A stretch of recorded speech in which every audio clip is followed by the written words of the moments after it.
நான் அங்கே நாகமானன் அந்த படைத்தலைவனுக்கு கட்டப்பட்ட ஒருவள், அந்த நாகமானினூடாக சிறைப்பிடிக்கப்பட்டு கொண்டு வந்த ஒரு கைதி. யோசித்து பாருங்கள், அவள் இருதயமோ விடுவிக்கப்பட்டிருக்கின்றது, ஆனால் அவள் இன்றைக்கு வாழ்க்கையிலே கட்டப்பட்டவளாக இருக்கின்றாள். ஏனென்றால் இஸ்ரவேல் பிரதேசத்திலே வாழ்ந்த இந்த சிறு பெண்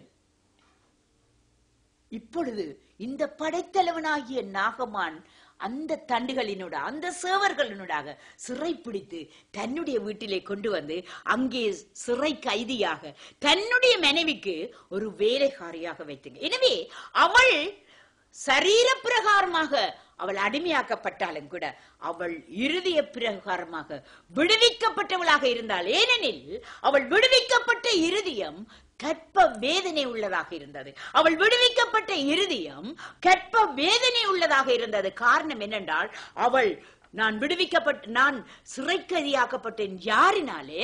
இந்த நாகமானினாலே. இந்த வீட்டுக்குள்ளேயே நான் அடிமைத்தன வேலை செய்து கொண்டிருக்கிறேனே, எனக்கு என்ன? யாராவது எக்கேடு கட்டாலும் எனக்கு கொடுக்கும் பணியை நான் செய்துவிட்டு என் பாட்டில இருக்க வேண்டியது தானே என்று அந்த சின்ன பெண் எண்ணாதவளாக, அந்த சின்ன பெண் சிந்திக்காதவளாக என்ன செய்கிறாள்? அந்த தன்னை சிறைப்பிடித்துக் கொண்டு வந்த நாகமானுடைய நோயை அவள் கண்டு பரிதாபப்படுகிறவராக இருக்கிறார். இந்த வேளையிலும் கூட நாங்கள் இந்த காரியத்தோடு கூட ரோமர் 12ஆம் அதிகாரத்துக்கு நாங்கள் திருப்பிக் கொள்வோமானால் அந்த வசனம் இவளு நூடாக அந்த சத்தியம் கிரிய செய்ய. ஏனென்றால் ஒரு விடுவிக்கப்பட்ட ஆத்மாவுக்குத்தான் இந்த சத்தியங்கள் கிரிய செய்ய முடியும். ஒரு விடுவிக்கப்பட்ட ஆத்மாவின் உள்ளத்திலேதான் தேவனுடைய வாத்தியம் செயல்படுத்த முடியும். எனவே ரோமர் 12ஆம் அதிகாரம் இவ்வளமாக சொல்லுகின்றது. 12ஆம் அதிகாரம் 9ஆம் வசனம் என்னவாக இருக்கின்றது? இப்படியாக சொல்லுகிறது, உங்கள் அன்பு மாயமற்றதாக இருப்பதாக. முதலாவது பவுல் எழுதும் போது சொல்லுகிறார் என்னென்றால், முன்பு அங்கே 8 காரியங்களை சொல்லிவிட்டு 9வது காரியமாக அவர் சொல்லுகிறார், உங்கள் அன்பு. அந்த முதல் 12ஆம் அதிகாரத்திலே இருந்து இந்த 9 வரை 8 நல் காரியங்களை குறிப்பிட்ட பவுல் 9வது நல்ல காரியமாக என்ன சொல்லுகின்றார் அந்த ரோம சபைக்கு? உங்கள் அன்பு மாயமற்றதாக இருப்பதாக. அல்லேலூயா!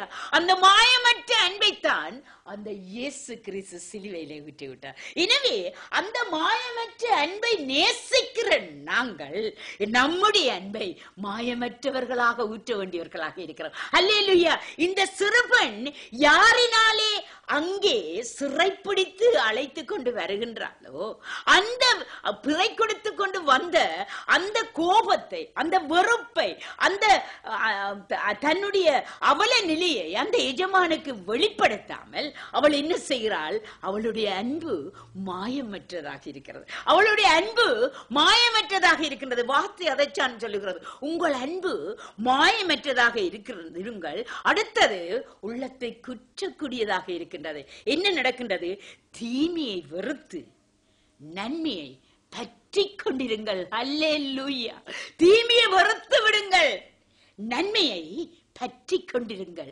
நன்மையை பற்றி கொண்டிருங்கள். நீ எப்பொழுது நன்மையை பற்றிக் கொண்டிருப்பாயானால் உன்னை தீமை என்றுமே தொடர முடியாது. உண்மை மற்றவர்கள் தீமையாகத்தான் நினைப்பார்கள். ஆனால் மகனே, மகளே, நீ நன்மையை பற்றி கொண்டிருப்பாயானால் தீமை தானாக அகன்று போடுவிடும். அல்லேலூயா! இதைத்தான் அந்த சிறுபெண் செய்கின்றார். இந்த சிறுபெண் என்ன நடக்கின்றது? அந்த சிறுபெண்ணை கயிறை பிடித்துக் கொண்டு வந்தவர் நாகமான், பிடித்துக் கொண்டு வந்தவன் இந்த சீரிய தளபதி. ஆனால் இந்த பிடித்துக் கொண்டு வந்தவன் இன்றைக்கு குஷ்டரோகத்தினாலே அந்த வீட்டுக்குள்ளே வதைந்து வாடி துன்பப்பட்டு கொண்ட கண்ணீரோடு இருக்கும் போது இந்த சிறுபெண் நான் கைதி என்று சொல்லி மூலையிலே அமர்ந்திருக்கவில்லை. அவள் என்ன செய்கிறாள்? ஓடி வந்து நாச்சியார் இடத்திலே சொல்லுகிறார், பார்த்து, என்ன ஆண்டவர் சமாரியாவில் இருக்கிற தீர்க்கதரிசியின் இடத்துக்குள் போவாரானால் நலமாயிருக்கும். பாருங்கள், அவள் ஒரு சின்ன ஒரு வேலைக்கார பெண், ஒரு பணிவிடை பெண். இப்பொழுது அவள் இருதயம் விடுதலையாக்கப்பட்டது உண்மை. அவள் கட்டப்பட்டு ஒரு நிலையிலே கைதியாக்கப்பட்ட பெண் என்ன செய்கிறாள்? இந்த வார்த்தையினூடாக கிரியப்படுகிறார். அவளுடைய அன்பு மாயமற்றதாக இருக்கின்றது. அவளுடைய அன்பு என்ன செய்கின்றது? அவளை சிறை பிடித்துக் கொண்டு வந்தவருக்கு நன்மையை செய்கிற ஒரு அன்பாக இருக்கின்றது. அல்லேலூயா. இதை கேட்டுக் கொண்டிருக்கிற, இதை பார்த்து கொண்டிருக்கிற வாலிகையே, சகோதரனே, சகோதரியே, உன்னுடைய அன்பு மாயமற்றதாக இருக்கின்றதா? உன் குடும்பத்திலே உன் கணவனோடு நீ உறவாடும் அன்பு மாயமற்றதாக இருக்கிறதா? கணவனே, உன்னுடைய அன்பு உன் மனைவியிலே மாயமற்றதாக இருக்கின்றதா? நீ என்னவனாக ஜீவித்துக் கொண்டா? மகளே, மகனே, நீ உன் தகப்பனை, தாயே மாயமற்ற அன்பினாலே நேசிக்கிறாயா? இங்கே வசனம் சொல்லுகிறது, உங்கள் அன்பு மாயமற்றதாக இருப்பதாக. அதற்கு என்ன செய்ய வேண்டும்? அதற்கு நாங்கள் முதலாவது என்ன செய்ய வேண்டும்? அங்கே கீழே நிபந்தனை கொடுக்கப்பட்டிருக்கிறது. தீமையை வெறுத்து விடு, தீமையை வெறுத்து விடு, நன்மையை பற்றி கொண்டிரு. பலர் என்ன செய்வார்கள் தெரியுமா? எத்தனை நன்மைதான் செய்தாலும் ஒரு தீமையை தூக்கி பிடித்துக் கொள்வார்கள். அத 9 நன்மைகளையும் விட்டுவிட்டு ஒரு தீமையை தூக்கி பிடித்துக் கொண்டு பெரிய கூட்டம் எல்லாம் கூடி ஆரவாட்டம் செய்வார்கள். வார்த்தை சொல்லுகிறது, தீமையை வெறுத்து விடு, நன்மையை பற்றி கொண்டு. நீ தீமையை வெறுத்து விடும் போது நன்மை மேல் நோங்கி நின்று உன்னை நன்மையின் பாதையிலே வழி நடத்தும். உன் அன்பு மாயமற்றதாக இருக்கும். அல்லேலூயா. அதுதான் வார்த்தை சொல்லுகிறார். அதைத்தான் இந்த சின்ன அடிமை பெண் செய்கின்றாள். ஏனென்றால் அவள் அடிமை, இப்பொழுது அவள் உள்ளத்திலே அடிமை இல்லை. மீட்கப்பட்டிருக்கும் வாலிபனே, மீட்கப்பட்டு விசுவாசித்தேன், ரட்சிக்கப்பட்டேன், ஞானஸ்நானம் பெற்றேன் என்று சொல்லி சபைகளிலே அமர்ந்து இதை கேட்டுக்கொண்டிருக்கிற விசுவாசியே, இந்த வேளையிலும் கூட உன் அன்பு எப்படியாக இருக்கின்றது? நீ மீட்கப்பட்டது உண்மையானால் தீமையை வெறுத்து விடு, தீமையை வெறுத்து விடு, மாயமற்ற உன் அன்பை வெளிப்படுத்து. தீமையை வெறுத்து விடு, மாயமற்ற உன் அன்பை வெளிப்படுத்து, நன்மையை பற்றி கொண்டிரு. அல்லேலூயா. அவள் என்ன செய்கிறாள்? தன் எஜமானியிடத்திலே பயம் இல்லாமல் போய், அவள் ஒரு வேலைக்காரி, அவள் ஒரு அடிமை. பாருங்கள் என்ன செய்கிறாள்? தன் எஜமான்டி இடத்திலே கூசாமல் போய் தன் எஜமானுடைய குறையை நீங்க வழியை காட்டுகிறாள், வழியை திறந்து கொடுக்கிறாள். பயம் பாருங்கள், பூரண அன்பு. அந்த அன்பு, அவள் பூரணமாக மாயமற்ற அன்பு அவளுடைய உள்ளத்திலே இருக்கும் போது அந்த பயம் அவளுக்கு இல்லாமல் போய்விடுகிறது. அல்லேலூயா. அந்த மாயமற்ற அன்பு உள்ளத்துக்குள்ளே வரும்போது பூரண அன்பு பயத்தை புறம்பே தள்ளி விடுகிறது. இந்த அன்பு உன்னிடத்திலே இருக்கிறதா? அடுத்தது என்ன நடக்கின்றது பாருங்கள். அடுத்த வசனம் என்ன சொல்கிறது? உன் சகோதர சிநேகத்திலே ஒருவர் மேல் ஒருவர் பட்சமாக இருங்கள். ஒருவர் மேல் ஒருவர் உங்கள் சகோதர சிநேகத்திலே பட்சமாக இருங்கள், பட்சத்தை காட்டுங்கள். உன் உள்ளத்திலே பட்சம் இருக்குமானால் அடுத்தது என்னவாக சொல்லுகிறது? பட்சமாக இருங்கள், கனம் பண்ணுகிறதிலே ஒருவர் ஒருவர் முந்திக் கொள்ளுங்கள். உனக்குள்ளே பட்சம் இருக்குமானால், உனக்குள்ளே சகோதர பட்சம் இருக்குமானால், அவன் என்னை முந்தி கனம் பண்ணட்டும், இவன் என்னை முந்தி கனம் பண்ணட்டும் என்ற அல்ல, உன்னுடைய அன்பை வெளிப்படுத்தும் மகளே.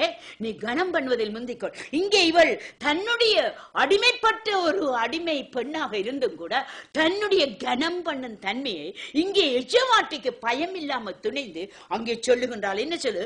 அவர் இவருடைய சமாரியாவிலே இருக்கிற தீர்க்கதரிசி இடத்திலே எஜமான் போவாரானால் அவர் இவருடைய குஷ்டரோகத்தை நீக்கி விடுவார். பாருங்கள் என்ன மாதிரி. இவர் கேட்க வேண்டும், இவர் இவரிடத்திலே இல்லை. கடைசி மட்டும் அங்கே நாகமானோ மனைவியோ அந்த அடிமையின் இடத்திலே கேட்டிருக்க மாட்டார். ஆனால் இந்த பெண் கர்த்தருக்குள்ளே விடுவிக்கப்பட்ட ஒரு விடுதலையின் உள்ள பெண்ணாக இருந்தபடினால் அந்த மனதிலே இருந்த வாஞ்சை முழுவதையும் அந்த நாச்சியாரிடத்திலே கொட்டு விடுகிறார். அவள் கனம் பண்ணுவதில் அந்த நாச்சியாரை முந்திக் கொண்டார். அவள் முந்திக் கொண்டதினால் என்ன நடக்கின்றது? சகோதர சிநேகத்தில் ஒருவரில் ஒருவர் பட்சமாயிருங்கள், கனம் பண்ணுகிறதில் ஒருவரை ஒருவர் முந்திக் கொள்ளுங்கள், அசதியாயிராமல் ஜாக்கிரதையாயிருங்கள். அதுதான் மிகவும் முக்கியமாக இருந்தார். அவள் அந்த இடத்திலே அசதியாக இருந்தால், ஆனால் அந்த நோய் முற்றி அவன் மரணத்துக்கு போயிருக்க கூடும். எந்த வேளையிலே எது செய்ய வேண்டும் என்பதை அந்தந்த நேரத்திலே செய்ய தேவ ஆவியின் அன்பு, அவள் உள்ளத்திலே ஊற்றப்பட்டிருந்த அன்பு அசதியாயிராமல் ஜாக்கிரதையா இருக்க அவளை அங்கே தள்ளப்பட்டது. ஆவியிலே அவள் அனலா இருங்கள் என்று சொல்லப்படுகின்றது. 10ஆம் வசனம் சொல்லுகிறது. ரோமர் 12:10 சொல்லுகிறது. 11 சொல்லுகின்றது. அசதியாயிராமல் ஜாக்கிரதையாயிருங்கள், ஆவியிலே அனலாயிருங்கள், கர்த்தருக்கு ஊழியம் செய்யுங்கள். அல்லேலூயா. இந்த சின்ன பெண் கட்டப்பட்ட நிலையிலே தன்னுடைய அன்பை வெளிப்படுத்தி தன்னுடைய எஜமானுடைய குஷ்டத்தை போக்குவதற்கு தகுந்த இடத்துக்கு தன்னுடைய எஜமானை அனுப்ப முடியுமானால், சகோதரனே, சகோதரிய, விசுவாசியே, இன்றைய நாளிலும் விடுவிக்கப்பட்டவளாக அமர்ந்திருக்கிற நீயும் நானும் எத்தனை பேரை விடுவிக்க முடியும்? எத்தனை பேரை ஆண்டவருடைய சன்னிதானத்திலே கொண்டு வர முடியும்? எப்பொழுதாவது நீ சிந்தித்து பார்த்தது உண்டா? உன்னை விடுவித்த ஆண்டவருக்கு நீ என்ன செய்து கொண்டிருக்கின்றாய்? உன்னை விடுவித்த ஆண்டவருக்கு நீ என்னத்தை செய்து கொண்டிருக்கிறாய்? உனக்காக நான் மரித்தேனே, எனக்காக நீ என்ன செய்தாய் என்று சொல்லி நடுவானத்திலே இதோ எக்கால சத்தத்தோட வர இருக்கும் ஆண்டவர் மத்தியில அந்த நியாசாசனத்துக்கு முன்பாக நிக்க போகின்ற நீ வெக்கப்பட்டு போவது ஒரு நாளும் அவருடைய சித்தமோ திட்டமோ இல்லை. இந்த வேளையிலும் கூட ஆண்டவருடைய சமூகத்திலே உன்னை ஒப்புக்கொடு. தேவன் உன்னை மீட்டு ரட்சித்து தேவனுடைய ராஜ்யத்துக்குள்ளே கொண்டு போக அவர் ஆயத்தமாயிருக்கிறார். நீ ஆயத்தமாயிருக்கிறாயா? கண்களை மூடி ஜெபத்துக்குள்ளே கடந்து செல்வோம். வல்லமையுள்ள தேவனே சுவாமி, அந்த சிறுபெண், மீட்கப்பட்ட சிறுபெண், அடிமையாக்கப்பட்டு நாகமானின் அடியிலே இருந்தாலும் கூட கர்த்தாவே கனம் பண்ணுவதில் ஒருவரை ஒருவர் முந்திக் கொண்டு அசதியாயிராமல் ஜாக்கிரதையாக இருந்து தன் அன்பை, மாயமற்ற அன்பை அந்த இடத்திலே ஊற்றிவிட்ட வேளையில தகப்பனே, நாகமானின் குஷ்டத்தை நீக்கி அந்த சீரியா நாட்டுக்கே விடுதலையை கொடுத்த தேவரே, இன்றைய நாளிலும் கூட இந்த செய்தியை கேட்டுக்கொண்டு யாராவது இருந்தாலும் கூட ஒவ்வொருவர் உள்ளங்களிலும் பேசி அந்தந்த இடங்களில நீர் மீட்டுக் கொள்ளுகிறீர், ராஜ்யத்தை கட்டுகிறீர் என்ற நிச்சயத்தை இந்த வேளையில் நீர் கொடுத்ததற்காக நன்றியோடு நன்றியோடு நன்றியோடு துதி செலுத்துகிறேன் சுவாமி. அன்றைக்கு அந்த அடிமை பெண்ணின் உள்ளத்திலே கிரிய செய்த ஆவியானவர் இன்றைய நாளிலும் கூட இந்த விடுவிக்கப்பட்டு ஒவ்வொரு ஆத்மாக்களோடும் கூட இருந்து அந்த ராஜ்யத்தை கட்டுகிறீர் என்ற நிச்சயத்துக்காக நன்றியோடு துதி செலுத்துகிறேன் தேவா. கனம், துதி, மகிமை அத்தனையும் உங்களுக்கே செலுத்தி இயேசுவின் நாமத்திலே ஜெபம் கேட்டு நிற்கிறேன் அன்பு தகப்பனே. ஆம் அன்பானவர்களே, இன்றைய நாளிலும் கூட நாங்கள் அன்பின் அடிமைகள் என்ற தலையங்கத்தின் கீழே கொடுக்கப்பட்ட இந்த செய்தியானது உங்களுடைய அன்பு உள்ளங்களை நிச்சயமாக விடுதலையாக்கி இருக்கும் என்று நான் விசுவாசித்த ஆண்டவருக்கு நன்றி செலுத்துகிறேன். இன்றைய நாளிலும் கூட நீங்கள் யாராவது கஷ்டமான, கடினமான சோதனைகளினூடாக, வேதனையினூடாக போய்கொண்டிருப்பீர்களான இதோ கீழ்காணும் இந்த தொலைபேசி இடத்தில் தொடர்பு கொண்டால் உங்களுக்காக நாங்கள் ஜெபிக்கவோ, உங்களுக்காக ஆலோசனை செல்லவோ நாங்கள் இந்த நேரத்திலும் ஆயத்தமாயிருக்கின்றோம். தேவன் தாமே மறுமுறை உங்களோடு சந்திக்கும் வரை கூட இருப்பாரா. இந்த வாய்ப்பு எனக்கு தந்த இமானுவேல் கிறிஸ்தவ ஒளிபரப்பு கூட்டு ஸ்தாபனத்தாருக்கு நான் என் உள்ளமார்ந்த நன்றியை தெரிவித்துக் கொள்கிறேன்.